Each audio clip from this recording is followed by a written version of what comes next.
Ya, sahabat dan teman-teman semua, malam ini saya berdiskusi dengan Bapak Yusuf Hakim, Muhammad Iksan Yusuf Hakim ya? Ya betul Yusuf ya. Iksan Hakim. Yusuf Iksan Hakim. Hakim. Bapak Yusuf ini dari Bandung dan beliau itu saya kenal lama. Tentu beliau berlatar belakang network marketing juga dan beliau juga pengalaman di manajemen network juga. Kemudian beliau juga sebagai seorang trainer dan lain-lainnya. Nah mungkin ini tanya jawab kami bermanfaat buat Anda ya sebagai pendengar. Dan semoga nanti Anda simak, Anda bisa contoh atau menjadikan inspirasi baru. Oke, selamat malam Pak Yusuf. Selamat malam Pak Adril. Oke, ada 3. Waalaikumsalam. Pertanyaan ada 3 Pak. Mungkin kita ngobrol ini. Kita sharing, sharing ya. Pertama begini. Ya. Menurut Pak Yusuf, dengan adanya pandemi COVID-19 ini, tentu secara ekonomi global itu kan jatuh ya. Banyak perusahaan tutup lah, PHK dan lainnya. Nah, sekarang hubungannya dengan bisnis network marketing. Yes. Bagaimana sudut pandang Anda, Pak? Silakan, Pak. Baik, Pak Adil. Saat pandemi corona ini memang pengaruhnya, dampaknya sangat banyak sekali. Ya di semua lini ya, termasuk di network marketing. Bahkan barusan saya dengar dari teman seorang CEO perusahaan network, dia meeting di A2PLI ya kalau nggak salah ya. Jadi para CEO perusahaan-perusahaan network itu kumpul di situ dan mereka bilang selama corona ini omset mereka turun drastis. Drop jauh. Bahkan sampai 70% omsetnya hilang. Mereka pada bingung juga harus gimana nih sosialisasinya, katakan gitu. Nah, kita sebagai network builder atau pembangun jaringan harus punya yang namanya survival ya. Nah, kita kan sekarang mental survival, petarung sejati gitu. Nah, tapi sekarang kondisi semacam ini, keluar kota aja susah kan, jadi harus berbasis online sekarang gitu. Banyak perusahaan-perusahaan yang tumbuh yang dengan online saja tapi bisa eksponensial gitu. Walaupun banyak juga kena kondisi corona saat ini. Contoh Gojek aja kan. Gojek itu bisa ngalahkan Bluebird. Bluebird itu punya ratusan mungkin ribuan kendaraan mobil, taksi. Tapi kalah sama Gojek yang usianya hanya beberapa tahun. Mereka tidak punya mobil tapi income-nya jauh lebih besar daripada Bluebird gitu. Nah, kita sebagai networker itu kembali lagi bahwa networker ini kita sebagai business owner. Kalau kita baca bukunya Robert Kiyosaki, Rich Dad Poor Dad, gitu kan. Nah, seorang networker itu kenapa tertarik di situ? Karena konsepnya adalah berbagi.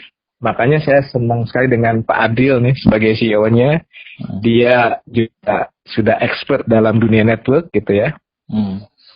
Jadi berbagi. Nah, berbaginya di mana? Nah, saya baca buku motivator, buku bestseller dunia, karangan Zig Ziglar.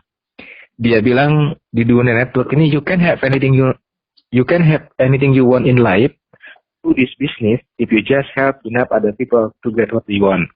Jadi di dunia network ini Anda dapat mendapatkan apa saja yang Anda inginkan jika Anda membantu banyak orang untuk mendapatkan apa yang mereka inginkan gitu. Dalam Muslim ini khairunas anfa'uhum linnas gitu. Sebaik-baiknya manusia adalah yang bermanfaat bagi manusia yang lainnya. Nah, itulah sebetulnya konsep dari network itu. Network marketing. Nah, dengan pandemi ini, corona ini, kita harus punya yang namanya strategi marketing ya. Kebetulan saya kuliah di marketing, jadi strategi marketing ini harus kita pelajari konsep marketing gitu. Nah, konsep marketingnya sekarang tidak bisa offline, tapi harus juga dengan online gitu. Ada beberapa perusahaan yang saya incas di situ, artinya mereka konsultasi ke saya juga. Bahkan saat corona mereka omsetnya naik. Saya juga heran, loh kenapa naik gitu. Ternyata mereka punya yang namanya saluran berkah gitu ya. Nah, saluran berkah ini banyak sekali. tipe-tipenya, caranya gitu. Asal kita bisa positioning. Positioning itu apa? Kita punya produk misalnya, contoh, kita punya produk katakanlah pupuk gitu. Nah, maka ada 4 kriteria dari produk itu. Yang pertama, kita harus sebagai usernya atau pemakai 100%. Kalau kita mau mesarin sebuah produk, kita harus jadi pemakai dulu 100% gitu. Terus kedua, kita harus mencintainya, mencintai produk itu gitu. Karena menjadi testimoni bahwa produk itu ada manfaatnya, ada hasilnya dan sudah jelas. Yang ketiga, fungsinya adalah share it gitu ya. Berbagi cerita. Saya pakai produk dari Bagi Berkah ini hasilnya eksponensial gitu. Nah, yang keempat barulah prove it, buktikan dan ada hasilnya juga gitu. Jadi yang paling penting adalah saluran positioning kita, kemana nih kita memasarkan produk kita saat pandemi ini. Keduanya harus melek teknologi gitu, karena tidak bisa offline terus sekarang ini Pak Adil. Iya. Jadi tapi saya juga bingung. Orang merasa kalau online tuh wah pakai data saya cepat habis dan lain. Tapi padahal dia main Facebook juga, main IG. Nah, betul itu yang teman-teman. Bahkan saya kemarin termotivasi sama seorang ibu yang dia gaptek, tapi karena dia di-share sama temennya untuk ikut yang namanya katakanlah Zoom meeting seperti itu, dia belum pernah dan baru pertama kali ikut Zoom meeting itu. Pas saat timing dia dengerin Zoom meeting ini, ada seorang motivator di situ cerita mengenai hasil yang eksponensial. Nah, terus strategi marketingnya dia dengerin, terus positioningnya dia dengerin juga. Seorang ibu yang sudah tua, udah usianya 50 lebih, dan dia pasarkan secara online hanya dengan sebar linknya doang gitu. Ternyata dalam beberapa hari dia dapat berkah juga gitu. Jadi orang nggak pernah reseller, nggak pernah ikut Zoom meeting, nggak pernah MLM, dia dengar motivasi. Itu kejadian kemarin. Saya juga heran, ternyata dia aja bisa, kenapa kita yang melek teknologi nggak bisa gitu. Ya, saya ulang dikit, saya punya keluarga. Itu ya selama ini nggak pernah tahu kalau dia dagang atau apa, nggak ada gitu. Saya lihat di status dia dagang mulu gitu kan. Loh, nah itu. Justru orang-orang seperti itu dengan hanya dia malu kalau ngomong, dia malu kalau jualan, tapi dia bikin status dan jadi omset. Saya pun order ke dia gitu loh. Ada dua saudara yang lakukan itu. Ya saya beli gitu loh. Karena kaget juga gitu. Jadi memang berarti ya poinnya adalah ya kita harus lakukan ya. Betul. Do it ya. Cari solusi lah paling tidak. Iya. Betul. Nah kita ingat Pak Adil, ada iklan 2 sepatu yang mereknya wow gitu ya. Di antaranya ada yang Nike. Nike mereka brandingnya just do it. Jadi lakukan. Jadi sehebat apapun marketing plan, sehebat apapun produk ini, tapi kita tidak melakukannya tidak akan dapat apa-apa. Makanya just do it. Itu. Just do it. Terus satunya lagi Adidas. Nah Adidas tagline-nya mereka punya iklan namanya nothing is impossible. Impossible is nothing kan gitu. Jadi sesuatu itu tidak ada yang tidak mungkin gitu kan. Iya. Nah kalau kita lakukan itu akan pasti ada keajaiban gitu. Oke. Gitu. Itu Pak Adil dari itu harus kita bisa positioning. Saya dari beberapa online saya yang saya cuma nyebar link saja, alhamdulillah beberapa sudah jadi uang gitu. Oke. Jual produk maksudnya. Iya. Oke. Pertanyaan kedua, Pak Yusuf. Artinya gini, Pak Yusuf nggak usah terlalu panjang juga karena nanti kan kita ada wawancara kedua, ketiga dan seterusnya. Oke. Ingat loh, ini bukan Zoom, tapi kita mau jadikan audio Zoom. Iya kan? Oke. Ya, yang pertama nih Pak. Oke. Yang kedua begini, saya memperhatikan di online itu banyak sekali perusahaan besar loh ya. Perusahaan besar, McD, KFC dan lainnya, ada yang tutup dan lainnya. Nah mereka akhirnya keluar menyerbu pasar online sendiri, ya kan? Saya lihat banyak sekali perusahaan besar, kaget juga saya. Dia bahkan menjual dengan konsep COD, ya cash on delivery, diantar baru bayar kan macam. Nah, karena hubungannya dengan kita business network ini ya, teman-teman ya biasa online pasti tahu loh, wah ini pasti saingan. Ya kalau yang nggak pernah online nggak ngelihat ya. Tapi kira-kira menurut sudut pandang Anda, apakah ini sebuah ancaman atau tidak sih dengan bisnis network? Karena dia kan lebih ke arah reseller kan, atau direct selling kan. Kalau network kan mungkin berbeda. Nah, pendapat Anda bagaimana? Apakah itu ancaman atau tidak sih? Ya, kalau misalnya ancaman tergantung dari sudut pandang ya, Pak Adil. Karena ada beberapa juga perusahaan yang sudah kayak PHD ya, Pizza Hut Delivery, itu mau tidak mau sekarang omsetnya pada turun juga. Gitu. Tapi bahkan ada yang di-share sekelas Carrefour, sekelas Transmart. Mereka sekarang bikin juga diantar gitu, COD. Betul, gitu. Betul. Nah, itu memang segmen dari pasar kita itu beragam segmennya, segmentednya. Tergantung kita positioningnya yang tadi gitu. Nah, kalau kita mau positioning sebagai katakanlah produknya dari perusahaan ini mau COD gitu, kita harus tahu strateginya. Terus segmentednya seperti apa gitu. Makanya orang yang tidak melek teknologi, tapi mereka ikut seperti Facebook Ad, Pak Adil. Itu ada teman saya yang cuma jualan dasi kupu-kupu. Ternyata omsetnya ratusan juta, Pak. Karena tahu segmentednya di mana gitu. Misalnya diarahin. Jadi kita masarin produk ini harus tepat sasaran. Gitu. Jadi di Facebook Ad itu yang berbayar, dia ajarin tuh. Jadi kita mau jual pupuk itu ke siapa? Ke usianya yang berapa? Segmennya ke petani ke usianya berapa? Terus petani yang mana? Apakah sawit? Apakah palawija dan sebagainya. Jadi kita mesti dibagi-bagi sehingga yang kita publish, yang kita share itu ke orang yang tepat. Gitu, Pak. Nah, kalau kita try and error, susah juga Pak. Apa? Karena orang yang tidak mau, tidak melek, kita tawarin juga percuma gitu, buang-buang. Nah, tadi pertanyaan saya poinnya adalah bagaimana nih kira-kira ini menjadi satu saingan atau bahaya bagi network atau bagaimana nih kira-kira? Kalau untuk seorang petarung sejati network marketing, tantangan adalah peluang, Pak Aryo.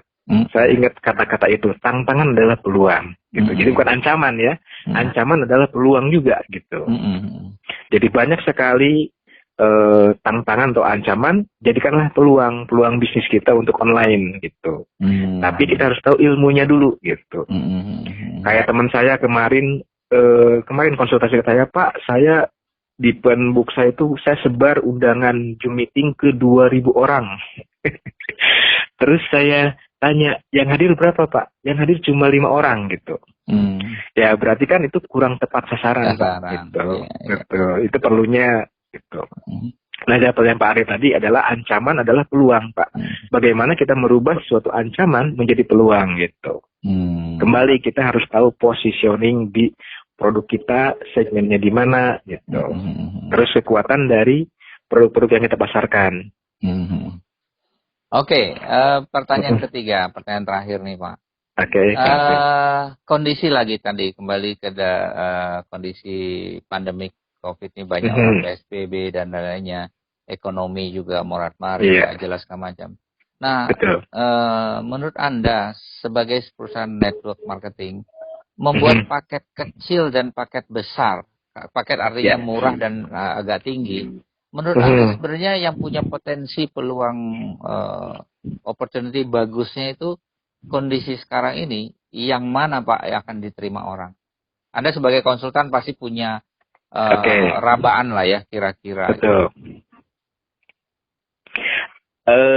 Dua segmen yang berbeda Pak Adil. Iya. Ada satu perusahaan, kebetulan konsultasi juga ke saya, dia jual paketnya yang menurut saya sih cukup lumayan besar, 1,5 juta. 1,5 juta. Tapi dibanding dengan perusahaan-perusahaan yang lain, sekitar ada 99 perusahaan. Dari 99 perusahaan itu diskusi mereka di AP2LI, omset mereka turun sampai 70%. Tapi perusahaan yang satu ini bahkan naik gitu saat COVID ini. Nah, ternyata kuncinya cuma satu, mereka punya positioning tadi gitu. Positioning tadi. Terus keduanya, ada perusahaan juga yang nilainya kecil. Ada beberapa perusahaan yang jual produknya hanya 100.000 gitu. Nah, kita tahu bahwa segmen di Indonesia ini kebanyakan adalah menengah ke bawah. Jadi sebetulnya dengan 100.000 itu bisa eksponensial. Gitu. Tergantung cara kita menyampaikannya, cara kita mengemasnya, dan cara kita mempromosikannya. Gitu. Kita harus punya yang namanya dari dunia network itu mungkin harus punya brand awareness, Pak Adil. Ketika kita tahu orang sudah mengenal brands-nya, oh ternyata merek Toyota lebih laku daripada merek yang lain misalnya kan gitu. Karena mereka sudah punya yang namanya brand awareness. Nah itu yang harus dibangun dari perusahaan network itu. Gitu. Sehingga kita jual sesuatu, masyarakat sudah tahu, oh pasti ini pupuknya Pak Adil misalnya seperti itu, Pak. Gitu. Oke. Brand awareness tadi mana lebih dulu? Kita lakukan brand awareness itu dalam konsep promosi brand atau dengan kalau network kan lebih cenderung merekrut ya, membangun networknya kan. Nah, betul. Mana yang lebih dulu kita lakukan? Tadi brand murah artinya paket murah ya maksud saya. Betul. Gini, untuk paket murah di dunia kita itu, dunia network khususnya, kita di dunia network udah tahu yang namanya duplikasi gitu. Jadi paket murah ini harus terduplikasi dengan baik. Nah nanti dari duplikasi dengan baik itu akan muncul yang namanya brand awareness, akan muncul testimoni. Nah kalau di perusahaan yang saya dulu kerja, dia bilang kita perusahaan ini harus best kompetensi and best performance gitu. Jadi ketika paket 100.000 kita jual, misalnya harus ada evidence-nya, harus ada buktinya. Dengan jual 100.000 aja produk ini ternyata sehari bisa laku sekian paket produk. Dan sudah terbukti dari resellernya ataupun distributornya, mereka sudah punya penghasilan sekian.